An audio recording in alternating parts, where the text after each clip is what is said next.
Hello students, स्वागत है आपका आपके प्यारे से यूट्यूब चैनल एब्जॉर्ब क्लासेस में। तो आज की इस वीडियो में हम आप लोगों को 12th बोर्ड एग्जाम 2023 के लिए हिंदी का 5 सब्जेक्टिव क्वेश्चन बताने वाले हैं जो कि आपके परीक्षा में छपने वाला है। और इन पांचों प्रश्न को आपको याद नहीं करना पड़ेगा, इसी वीडियो में हम आपको याद कराने का गारंटी देते हैं और आप कभी भी नहीं भूल पाइएगा। सरल आसान शब्दों में आपको याद हो जाएगा और आप लिख कर आइएगा और आपको फुल में फुल अंक मिलेगा। तो इसमें 5 सब्जेक्टिव प्रश्न हैं जिसमें 2 व्याख्या वाला प्रश्न होने वाला है और 3 लघुत्तरीय प्रश्न होने वाला है। इन पांचों प्रश्न को आपको हम दिमाग में सेट कर देंगे। तो चलिए हम आपको याद ही करा देते हैं इन 5 प्रश्नों को, ताकि आप परीक्षा में अच्छे तरीके से इसे लिख कर आइएगा। तो देखिए, इसका फर्स्ट क्वेश्चन है जो कि व्याख्या वाला ही प्रश्न है कि सच है जब तक मनुष्य बोलता नहीं है तब तक उसका गुण दोष प्रकट नहीं होता है, व्याख्या करे। तो व्याख्या करने वाले सवाल में आपको किस प्रकार से व्याख्या करना है पहले हम आपको वो बता देते हैं, उसके बाद इसका भी व्याख्या करेंगे। तो व्याख्या करने के लिए आपको 3 बातों को व्याख्या में लिखना होता है। 3 बात में पहला आता है इंट्रोडक्शन, जिसे आप परिचय कहते हैं। तो पहले आपको परिचय लिखना है और परिचय में लिखना क्या होता है, तो यह जो पंक्ति है यह किस पाठ से लिया गया है। दूसरी बात कि इस पाठ के लेखक कौन हैं। तो इन दोनों बातों को आपको परिचय में लिखना होता है। उसके बाद दूसरा होता है इसका मेन कंटेंट, इसका मेन बॉडी जो मध्य भाग होता है उसमें आप इसका अर्थ लिखते हैं। और तीसरा होता है कंक्लूजन, मतलब निष्कर्ष। आप इंग्लिश में भी लिखते होंगे तो इसी प्रकार से एक्सप्लेनेशन करते हैं और हिंदी में भी इसी प्रकार से करते हैं। तो इसमें कंक्लूजन मतलब निष्कर्ष, इसमें आपको आप अपना भी बात के रख सकते हैं, अपने विचार को भी रख सकते हैं कि क्या होना चाहिए। जिसमें संभव हो आप उसमें निष्कर्ष 2 से 3 लाइन में आपको लिखना है। तो 3 भागों में आपका व्याख्या समाप्त होता है। पहला भाग होता है परिचय में, जिसके अंतर्गत आप यह पंक्ति कहाँ से लिया गया है और इसके लेखक क्या हैं, लेखक कौन है और लेखक क्या कहना चाह रहे हैं, उसको आपको परिचय में शॉर्ट में लिखना होता है। उसके बाद दूसरा होता है इसका मेन कंटेंट बॉडी होता है, जिसके अंतर्गत आपको इससे आप क्या समझते हैं आपको अपनी भाषा में उसके बीच वाले भाग में लिखना होता है। उसके बाद आपको निष्कर्ष में लिख देना होता है। तो इस प्रकार से 3 भागों में बांटकर आप व्याख्या कीजिएगा ताकि आपको फुल में फुल अंक मिले। तो चलिए इसका व्याख्या करते हैं। इसका व्याख्या किस प्रकार से होगा, तो यह पंक्ति किस पाठ से लिया गया है। सच है जब तक मनुष्य बोलता नहीं है तब तक उसका गुण दोष ही नहीं प्रकट होता है। तो यह जो है ना बातचीत पाठ से लिया गया है, यह तो स्पष्ट हो गया। और बातचीत पाठ के लेखक कौन है, तो बालकृष्ण भट्ट। और बातचीत क्या है, तो यह एक ललित निबंध है। तो आपको इस तरह से लिखना है कि प्रस्तुत पंक्ति हमारे पाठ्य पुस्तक द्विगंत भाग 2।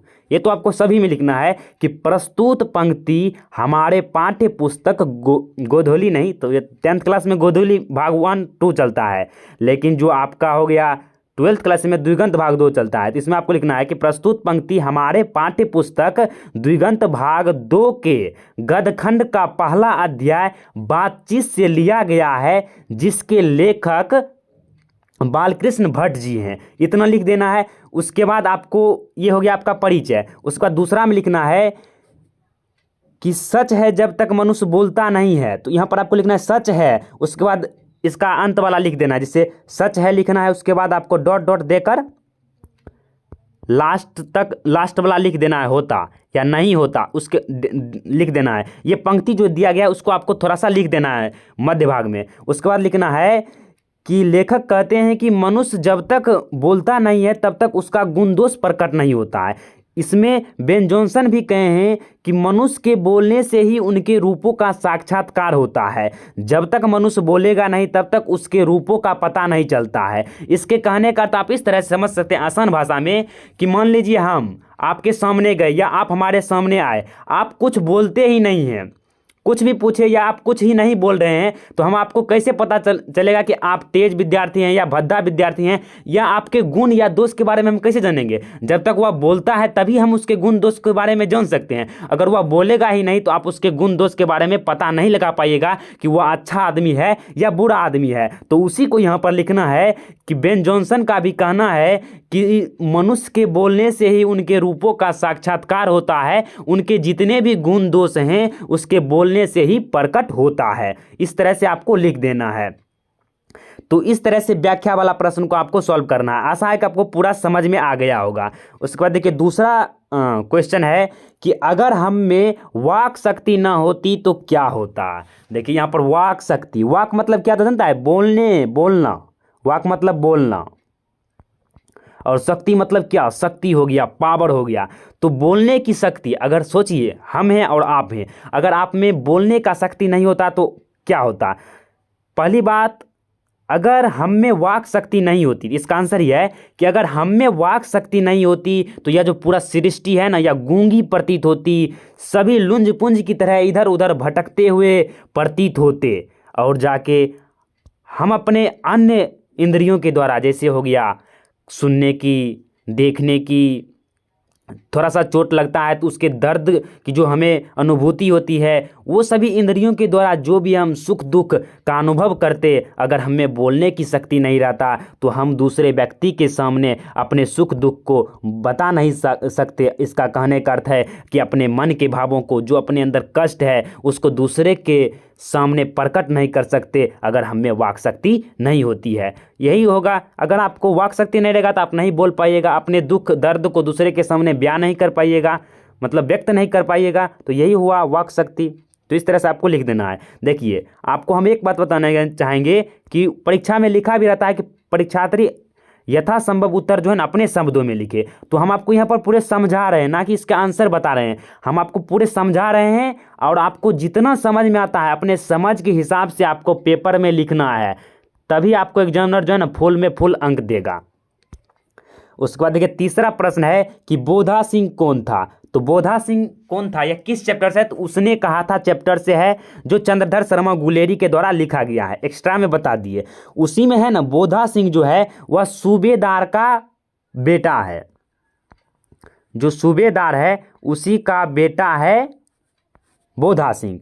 तो इसमें लिखना है कि सूबेदार का बेटा बोधा सिंह है, जो लहना सिंह और जाके सूबेदार के साथ युद्ध में लड़ने के लिए जाता है अंग्रेजी सेना के खिलाफ। तो इतना लिख देना है। और इसमें आपको लिखना है कि जो लहना सिंह है वह बोधा सिंह के प्राण की रक्षा करता है, अपने प्राण का बलिदान देकर बोधा सिंह और सूबेदार के प्राण का रक्षा करता है। क्योंकि जो लहना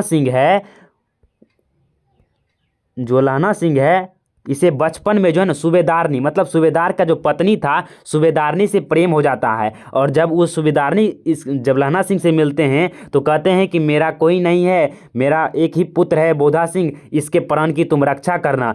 तो इसी कारण से लहना सिंह जो है कहते हैं कि उसने कहा था कि मेरे पुत्र की रक्षा करना, जिस कारण से लहना सिंह ने अपने प्रेम पर जो है ना बलिदान देकर बोधा सिंह के जीवन की रक्षा की थी। तो इस तरह से आपको लिख देना है कि बोधा सिंह सूबेदार का पुत्र था जो सूबेदार और लहना सिंह के साथ युद्ध में लड़ने के लिए गया था अंग्रेजी सेना के खिलाफ। और बोधा सिंह की प्राणों की रक्षा लहना सिंह ने उसके बोधा सिंह के माताजी के कहने पर किए थे। उस सूबेदार और जाके बोधा सिंह के प्राणों की रक्षा किए थे, क्योंकि लहना सिंह बचपन में उस सूबेदारनी से मिले थे, जिस कारण से लहना सिंह को जो है ना प्रेम हो गया था। और उसी प्रेम को वह अपने दिल में संजोए हुए रखा था, और उस प्रेम पर उन्होंने अपने बलिदान देकर उसके पुत्र और उसके पति का जो है ना प्राण बचाया था। तो इस तरह से आपको लिख देना है। उसके बाद देखिए, चौथा प्रश्न है और ये मोस्ट वीवीआई प्रश्न है, ये आप याद ही कर लीजिए, ये आपके पेपर में रहने वाला है कि बिना फेरे घोड़ा बिगड़ता है और बिना लड़े सिपाही व्याख्या करे। तो यह प्रश्न जो यह पंक्ति है यह किस पाठ से लिया गया, तो उसने कहा था पाठ से लिया गया। उसके कहानीकार कौन है, तो चंद्रधर शर्मा गुलेरी। इतना बात पता है तो आपको लिखना है प्रस्तुत पंक्ति। इस तरह से भी लिख सकते हैं कि प्रस्तुत पंक्ति चंद्रधर शर्मा द्वारा रचित उसने कहा था कहानी से लिया गया है। इतना लिख देना आपको परिचय में। उसके बाद परिचय के बाद मेन बॉडी, मेन कंटेंट में आपको क्या लिखना है कि बिना फेरे, इसका अर्थ समझिए, पूरा अर्थ समझ लीजिए, इसका आप खुद लिख लीजिएगा। कहा कि बिना फेरे घोड़ा बिगड़ता है और बिना लड़े सिपाही। इसके कहने का अर्थ है कि घोड़ा का काम होता है दौड़ना और सिपाही का काम होता है लड़ना। अगर घोड़े को दौड़ने नहीं दिया जाए, उसे मिट्टी में लेटने नहीं दिया जाए, उसे सामान को ढोने नहीं दिया जाए, तो क्या होगा। अगर कोई व्यक्ति को उसके काम करने, मान लीजिए एक घोड़ा है, व्यक्ति को छोड़िए, घोड़ा है, घोड़ा को जो है कोई काम नहीं करने दिया जा रहा है, इससे जो है ना एक खूंटा में बांध कर रख दिया। तो खूंटा में बांध कर रख दिया, उसका काम तो होता है दौड़ना, सामान को ढोना। अगर वो सभी कामों से उसे वंचित कर दिया जाएगा तो वो घोड़ा जो है ना वह कुंद पड़ जाएगा, आलसी हो जाएगा, कमजोर हो जाएगा।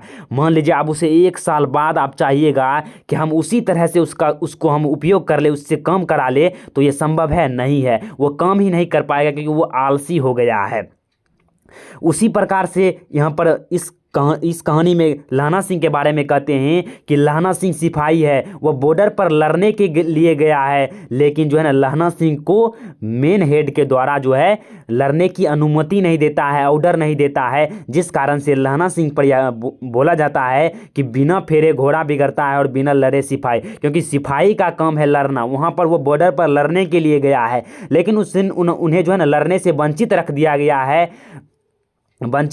और लहना सिंह कहते हैं कि अगर मुझे ऑर्डर मिले तो मैं अकेले ही सारे जर्मन को जो है ना मौत के घाट उतार दूंगा। तो उसमें इतना जज्बा था, लेकिन जो है ना उसके प्रतिभा को ध्यान में नहीं रखा गया और उसे लड़ने के लिए नहीं दिया गया, जिस कारण से बोला कि बिना फेरे घोड़ा बिगड़ता है और बिना लड़े सिपाही। आप इस तरह से भी समझ सकते हैं कि कोई शहर का व्यक्ति है, वह हमेशा एसी में रहता है, तो उसे अगर आप किसी ग्रामीण इलाका में जो है ना खेत में धूप में अगर उसके आप काम करने दीजिएगा तो वो काम नहीं कर पाएगा। उसी प्रकार से घोड़ा जो है वह उसका काम होता है लड़ना, मतलब दौड़ना होता है, सामान को ढोना। अगर वो उसे काम करने नहीं दिया जाएगा तो वह आलसी हो जाएंगे, कुंद पड़ जाएंगे, जिस कारण से वह पहले जैसा काम नहीं कर पाएगा। उसी प्रकार से जो सिपाही होता है वह लड़ने के लिए होता है, अगर उसे लड़ने से वंचित कर दिया जाएगा तो वह भविष्य में आगे चलकर आलसी हो जाएगा और वह उस तरह से जो है ना उसके अंदर की जो प्रतिभा है वह नष्ट हो जाएगी और वह उस तरह से परफॉर्मेंस नहीं कर पाएगा। तो इस तरह से आपको इसका अर्थ लिख देना है। उसके बाद देखिए नेक्स्ट प्रश्न है और ये लास्टवां प्रश्न है। देखिए हम आपको इतना समय ले रहे हैं लेकिन आपको पूरा समझा रहे हैं ताकि आप इस प्रश्न को अच्छे तरीके से लिख पाए। 5वां प्रश्न है कि जयप्रकाश नारायण किस प्रकार का नेतृत्व देना चाहते हैं। तो इस प्रश्न को आपको अच्छे तरीके से समझना है कि जयप्रकाश नारायण किस प्रकार का नेतृत्व देना चाहता है। चूंकि यह जो प्रश्न है जयप्रकाश नारायण की संपूर्ण क्रांति का है, जो जयप्रकाश नारायण के द्वारा दिया गया एक ऐतिहासिक भाषण है, इसमें वह किस प्रकार का नेतृत्व देना चाहते हैं वो बताते हैं कि मुझे इस संपूर्ण क्रांति में अगर नेता बनाकर सिर्फ आगे खड़ा कर दिया जा रहा है तो मैं इसे कल ही छोड़ दूंगा। कहने का अर्थ है कि मैं आपके लीडर बन जाऊं, नेता बन जाऊं और मैं आगे खड़ा हो जाऊं और आप लोग पीछे से मुझे यह बताए कि क्या करना है। तो कहता है कि मैं इस तरह की जो नेतृत्व है वह मैं नहीं करना चाहूँगा, क्योंकि जयप्रकाश नारायण जी कहते हैं कि मुझे सबकी बात सुननी है, सबकी बात सुनूंगा और जो निर्णय होगा वह सिर्फ मेरा होगा, क्योंकि मैं सबके हित के लिए बात करने वाला हूँ। इसलिए इस शर्त को रखते हुए कहते हैं कि अगर आप लोग मेरे इस शर्त को मानते हैं, अर्थात कहने का अर्थ है कि मैं जो फैसला सुनाऊंगा वह सबको मानना पड़ेगा, तभी इस संपूर्ण क्रांति का कोई मतलब होगा, तभी यह पूरे भारत में फैलने वाला है। अगर आप लोग मानने के लिए तैयार हैं, अगर आप लोगों को यह शर्त मंजूर है, तभी मैं इस संपूर्ण क्रांति का नेतृत्व कर सकता हूं, अन्यथा नहीं कर सकता हूं। तो इस तरह से आपको इसका आंसर लिखना है। तो आशा है कि आपको पूरा समझ में आया होगा। मिलते हैं नेक्स्ट वीडियो में।